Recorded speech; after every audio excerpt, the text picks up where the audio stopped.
এখন দুপুর 3টে বাজে। সকলকে আন্তরিক অভিনন্দন, শুভেচ্ছা, ভালোবাসা জানিয়ে আজকের একটা নতুন কর্মসূচি নিয়ে আপনাদের সাথে আমি জয়তী। খোলামনির যারা নিয়মিত ব্লগ দেখছেন তাদের জন্য অনেক অভিনন্দন, শুভেচ্ছা, ভালোবাসা।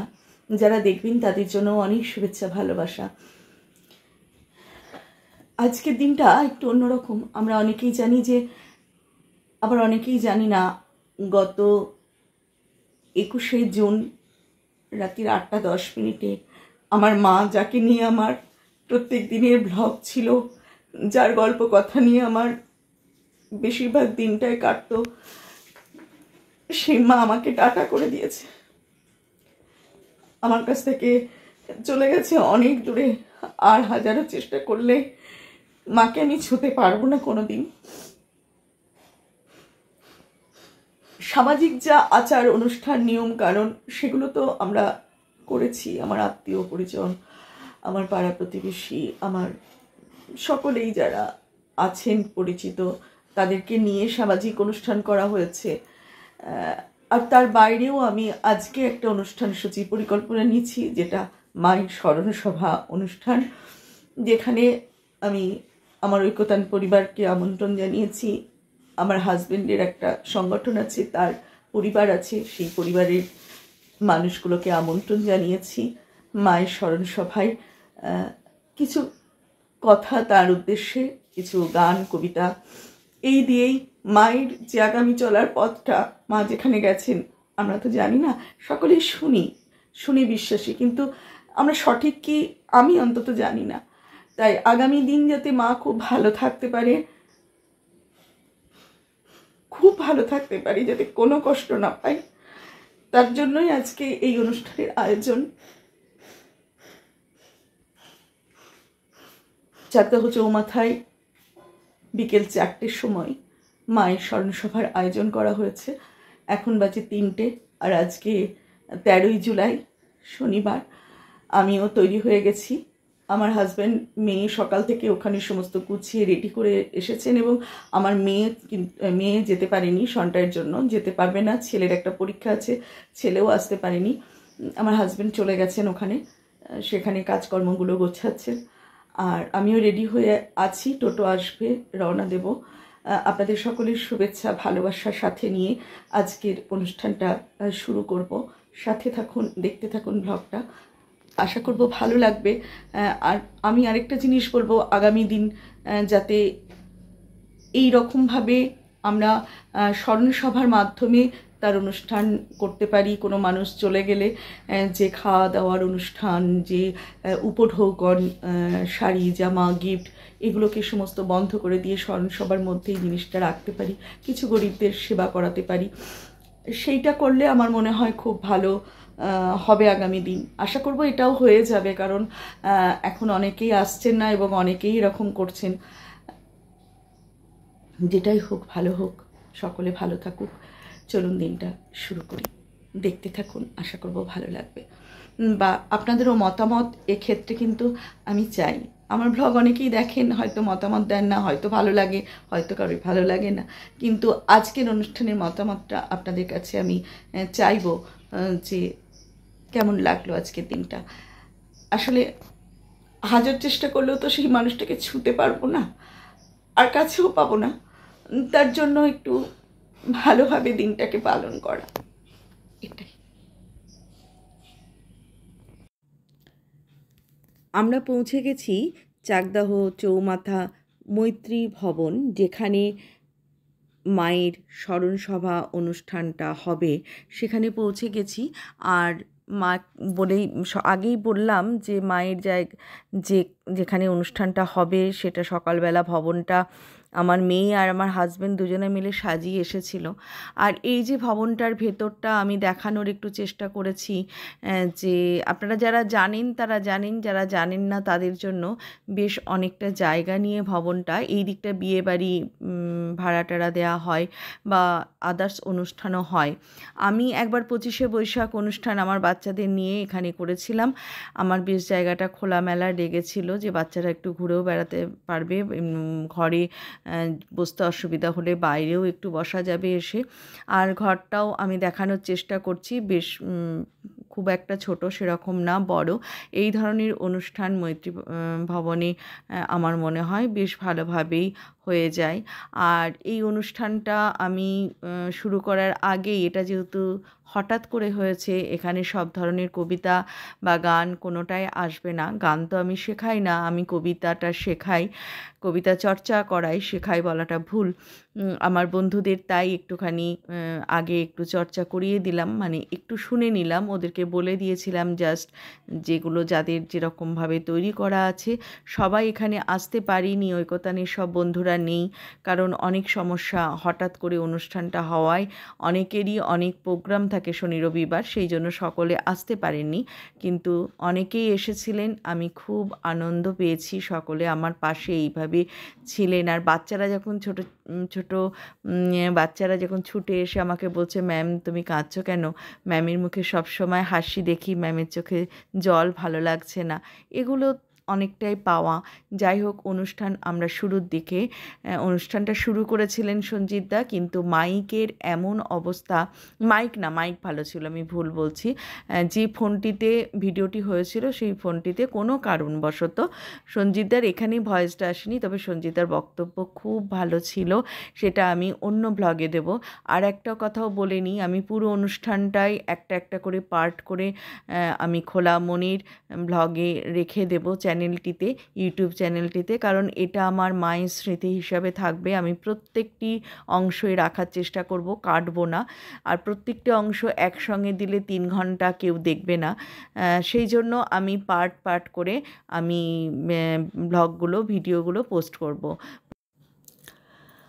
অন্তর মম বিকশিত করো, অন্তরতর হে নির্মল করো, উজ্জ্বল করো, সুন্দর করো হে, জাগ্রত করো, উদ্যত করো, নির্ভয় করো হে, মঙ্গল করো, নিরলস নিঃসংশয় করো হে, অন্তর মম বিকশিত করো, অন্তরতর হে, যুক্ত করো হে সবার সঙ্গে, মুক্ত করো হে বন্ধ, সঞ্চার করো সকল কর্মে, শান্ত তোমার ছন্দ, চরণ পদ্মে মম চিত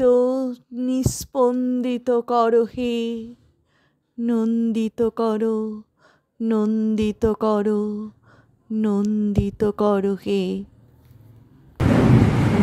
এখানে আমার যে ঐকতান পরিবার রয়েছে, পরিবারের প্রতিটি ছেলে মেয়ে, ছাত্রছাত্রী, আমার যে পরিবারের মানুষগুলো রয়েছেন, এবং সঞ্জিতরা যেমন আমার, তার আমি ব্যাখ্যা দিতে পারবো না। একজন ভালো সংগঠক আমার কাছে কোন স্থানে আছেন সেটা আমি সেইভাবে বলতে হতে পারবো না। চাকদা জলসা ঘরের পক্ষ থেকে পল্টুদা আছে, সকলকে আমার আন্তরিক অভিনন্দন, শুভেচ্ছা জানাই। আজকে আমার পাশে সকলে এসে উপস্থিত হয়েছেন এই অনুষ্ঠানে। আসলে একটা মানুষ চলে গেলে তার তো অনেক রকমের ক্রিয়াকর্ম আমরা বাড়িতে আচার অনুষ্ঠান আমাদের সামাজিকভাবে করে থাকি, সেগুলো আমি করেছি। অ্যাকচুয়ালি আমার মনে হয়েছে এই ধরনের অনুষ্ঠান করে যে মানুষটা আমাদের ছেড়ে চলে গেছে, তার যে আগামী দিনগুলো যাতে সুন্দর হয়, এইরকম অনুষ্ঠানের মাধ্যমে তার শান্তি প্রার্থনা, তার আত্মার শান্তি প্রার্থনা করাটা মনে হয় আগামী দিনে আরো ভালোই উঠবে। তার জন্যই আমার এই আয়োজন করা। আর মায়ের সম্পর্কে কি বলবো, প্রত্যেকটা সন্তান তার মায়ের সম্পর্কে বলতে গেলে একটা বই লিখে ফেলতে পারে। আমার ক্ষেত্রেও তাই। আমার মা একজন শিক্ষিকা ছিলেন, নদিয়া জেলার সাধনপাড়া প্রাথমিক বিদ্যালয়ের প্রধান শিক্ষিকা ছিলেন। তিনি 1967 সালে স্কুলে জয়েন করেন এবং 2007-এ অবসর নেন। এই দীর্ঘ কর্মজীবন এবং তার যৌথ সংসার জীবন নিয়ে তিনি ব্যস্ত ছিলেন। আমার মায়ের মুখে কোনোদিন সমালোচনা শুনিনি। গল্পের বই ছিল মায়ের ধ্যান জ্ঞান, একদম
সার্বিকভাবে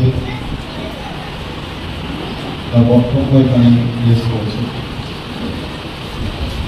উদ্বোধনী সঙ্গীত, দুটো সঙ্গীতের মধ্য আমরা প্রাথমিকভাবে প্রথম পর্যায়ে যে কাজ, সে কাজটা আমরা শেষ করেছি। আমরা এই অনুষ্ঠান ঐক্যতালের পরিবার তালিকা আমরা করি। ভেতরে আসুন। যারা প্রতিদিন আবৃত্তি জগতের সঙ্গে যুক্ত থাকি, বলছি ভেতরে বসে বুঝছি, আমার কন্টিনিউয়াস ফোন আসছে, বর্তমানে মারপিট চলছে প্রায় বলতে, সামাল দিচ্ছি খালি একে একবার। সেটাই তো, বসে দেখো ওই দিকটা মনে হয়, দেখো ওই সাইডটা হবে। হ্যাঁ হ্যাঁ হ্যাঁ এদিকে আয়। সোজা যে যার মায়ের কাছে কে বসবে? যাও মায়ের কাছে, কোনো প্র্যাকটিসের দরকার নেই, যাও, অনেক প্র্যাকটিস হচ্ছে। হ্যাঁ হ্যাঁ বলবে তো, সব আগে বলবে তারপরে। বসো তুমি, বসো, আমি কাঁদিনি বাবা। প্রথম দিকে আমরা লাস্টের দিকে সুস্মিতা কাপুরিয়া আবৃত্তি জগতের একজন স্বনামধন্য ব্যক্তি, আমাদের মধ্যে আমি বিশেষ করে যে কাজের সঙ্গে আমি যুক্ত এতদিন ছিলাম, একটা অবস্থা দিয়ে তাদের মধ্যে অনেককে আমি এই অনুষ্ঠানে থাকবার জন্য অনুরোধ করেছিলাম। কিছু বিশিষ্ট মানুষজন তারা উপস্থিত হয়েছে, সর্বসাধারণত অমিত সরকার, সকেত সাহা, দুলাল দাস, আশিস বিশ্বাস, আমার পাশে অনেকে আছে, সুদীপ দে, রামল ঘোষ, শঙ্কর দাস মুখার্জি, অভিজিৎ চক্রবর্তী, রমণী রায়চৌধুরী, রমন দেবদাস, শুক্লা, সরল, আরো যারা এখানে আছে উপস্থিত মাস্টারমশাইরা, ছাত্ররা, ছাত্রীরা, তাদের তাদের মধ্য থেকে আবার একবার অসংখ্য ধন্যবাদ। প্রথমে কাছের একদম ছোট ঘোরা আমাদের জীবনের যে কাজ আমরা শুরু করেছিলাম এই সমাজ ব্যবস্থার পক্ষে, তার মধ্যে যে একদম আমার পারিবারিক বন্ধু, আমি পক্ষে দুটো চারটে কথা